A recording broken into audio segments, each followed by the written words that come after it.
Ali je bil COVID prevara? Ali ni bil prevara? Ali je bilo vse izmišljeno in narejeno? Zakaj je bilo izmišljeno in narejeno? To so vprašanja, na katera bomo, vsi odnesli v grob, medtem ko bomo poskušali ugotoviti, kaj se je pravzaprav zgodilo. Kako so vladam uspelo zapreti toliko izmed nas za toliko let in vsiliti medicinska cepljenja v naša telesa, o katerih nismo vedeli praktično ničesar.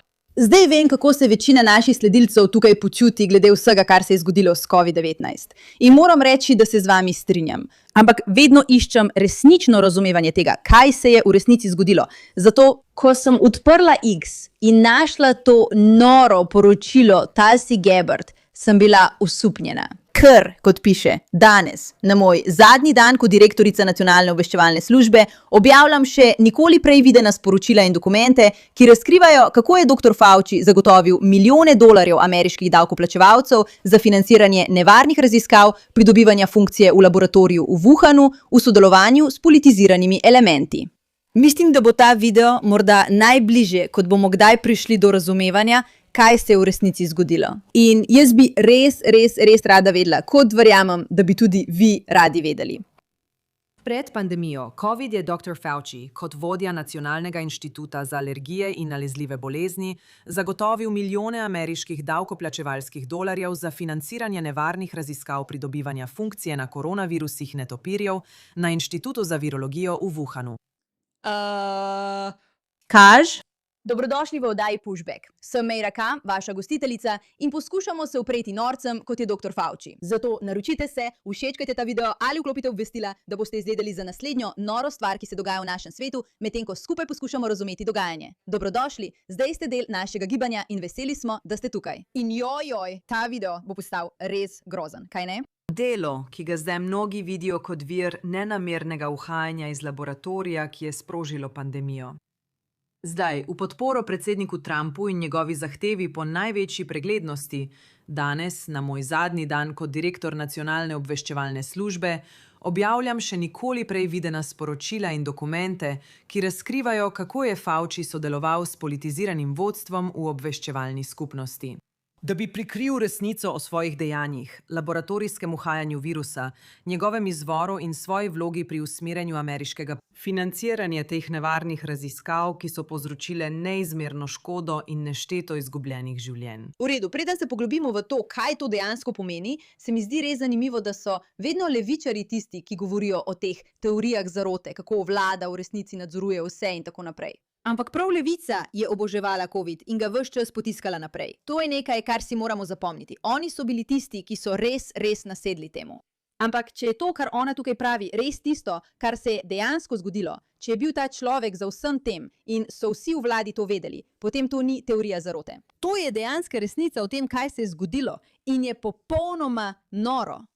Ti dokumenti zdaj razkrivajo Faucijevo neposredno vlogo pri vplivanju in manipuliranju ocen IC o COVID-19, ter kako je Fauci leta 2024 lagal kongresu. Ko je pod prisego zanikal, da bi vedel za ali sodeloval v razpravah z obveščevalnimi uradniki o raziskavah virusov. Lahko samo rečem, in to bom rekla enkrat in milijonkrat. Če nekdo enkrat laže, to pomeni, da je ta oseba nezanesljiva. In če so pripravljeni lagati pred kongresom, to pomeni, da ne moreš zaupati ničemur, kar rečejo. Ne vem, zakaj to ni bolj preprosta informacija, ki bi jo večina ljudi poznala. Ena laž izniči 1000 resnic in iz tebe naredi nekoga, ki bi lahko vedno lagal. Prav tako smo prejeli pričanja več žvižgačev iz obveščevalne skupnosti, ki so poročali o povračilnih ukrepih, ker so izpodbijali manipulacijo obveščevalnih podatkov o izvoru virusa strani obveščevalne skupnosti. To mi ni všeč. Ni mi všeč, da ko ljudje poskušajo razkriti informacije, jih izzivajo tisti, ki imajo več moči kot oni. Tako ne bi smelo biti, če to ni vsem nam že precej očitno. Še enkrat, to razkriva jasen vzorec zatiranja nestrinjanja, utišanja kritikov in zakopavanja resnice. Tesni odnosi dr. Faucija z obveščevalno skupnostjo so mu omogočili, da je prevzel 3 ključne vloge, ki ga ščitijo pred nadzorom. Prvič, dr. Fauci je financiral nevarne raziskave pridobivanja funkcije na koronavirusih, povezane z velikimi farmacevtskimi podjetji in njihovim prizadevanjem za univerzalna cepiva, vredna bilijone dolarjev. Drugič, dr. Fauci je bil svetovalec iz ozadja, ki je skupaj s svojimi izbranimi tako imenovanimi strokovnjaki pritiskal na obveščevalno skupnost, da podpre naravni živalski izvor. Da bi skril svoje nevarne raziskave z izboljšano funkcijo, ki jih je financiral z davkoplačevalskim denarjem. Vse to je bilo namerno, da bi prikrili resnico in preusmerili krivdo ter pozornost stran od Faucijevih lastnih dejanj. V redu, torej mi v bistvu praviš, da ima ta moški ta laboratorij, ga financira in je on odgovoren za ustvarjanje takšnega virusa. In potem pripoveduje in širi zgodbo, da je šlo le za napako živali. Ali je že zaprt? Ali je Fauci že zaprt? Ali je Fauci v zaporu? Ne, ni v zaporu. Ni v zaporu. On ni v zaporu. Tretjič, dr. Fauci je postal glavni strokovnjak za pandemijo v državi in je javno širil laži, dezinformacije in cenzuro na vseh razpoložljivih platformah. Zdaj, glede na stotine pregledanih elektronskih sporočil, ki so vključena v to objavo, je obveščevalna skupnost skoraj vedno upoštevala priporočila Faucija. Promoviral je goljufiv članek, katerega objavo je sam pomagal spodbuditi kot verodostojno informacijo za obravnavo v obveščevalni skupnosti. Ne vem, če si res jezna, ampak kar zdaj ugotavljam, medtem ko to gledam, in morda sem prišla do zgodbe nekoliko pozno, je to. 2 leti sem bila zaprta. Imela sem zdravstvene posledice, ki bi lahko trajale do konca mojega življenja. Zaradi tiste smešne stvari sem bila prisiljena ubrizgati nekaj v svoje telo, ker je moški naredil napako in namesto, da bi jo priznal, jo je poskušal prikriti. Ali mi vsi to poskušajo povedati? Da so šole, otroci, socializacija, finančni propad, vse, kar se je zgodilo po covidu, posledica tega, da je en moški naredil napako in namesto, da bi imel pogum to priznati, je poskušal le pretvarjati se, da se ni nič zgodilo. Ali gre za to? Ali prav razumem? Ker če to res razumemo, potem bo ta punca resnično zelo jezna. Višja analitičarka je pohvalila dr. Faucija ne kot odločevalca, ampak kot tistega, ki naj bi bil nepristranski vodnik do pravih strokovnjakov za koronavirus, medtem ko je namerno ignorirala strokovnjake, ki bi se lahko ne strinjali s Faucijevimi pripovedmi. A Fauci se pri tem ni ustavil. On je brezramno lagal kongresu pod prisego med svojim pričanjem leta 2024 pred posebno pododborom predstavniškega doma za pandemijo koronavirusa, ko je zanikal, da bi kdaj govoril s katerokoli obveščevalno agencijo o covidu. Zdaj pa korespondenca, ki jo danes objavljam, neposredno nasprotuje njegovemu prisežnemu pričanju.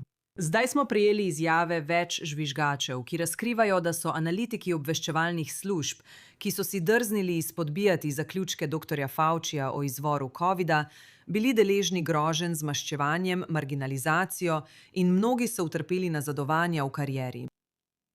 Dobesedno ena ogabna podla oseba naredi ogabno napako, kar je v redu. Če bi samo priznal, da je naredil napako, bi mu morda odpustili ali pa bi preživel nekaj časa v zaporu. In namesto, da bi to sprejel in se s tem soočil, kot bi moral pravi moški, je povzročil, da je celoten svet trpel posledice tega. Ljudje so izgubili službe ali pa so jim kariere nazadovale, ker so poskušali povedati, da je tukaj nekaj narobe.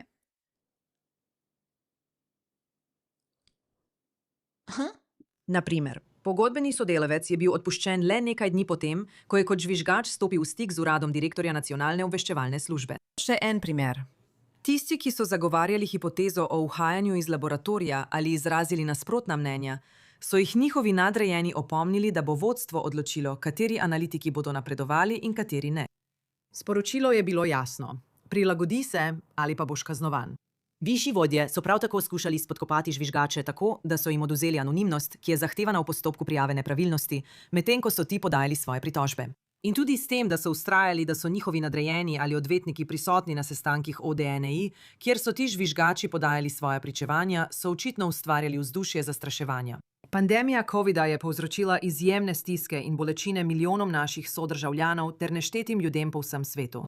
Zdaj, po letih laži, cenzure in prikrivanja, si ameriško ljudstvo zasluži transparentnost, resnico in odgovornost.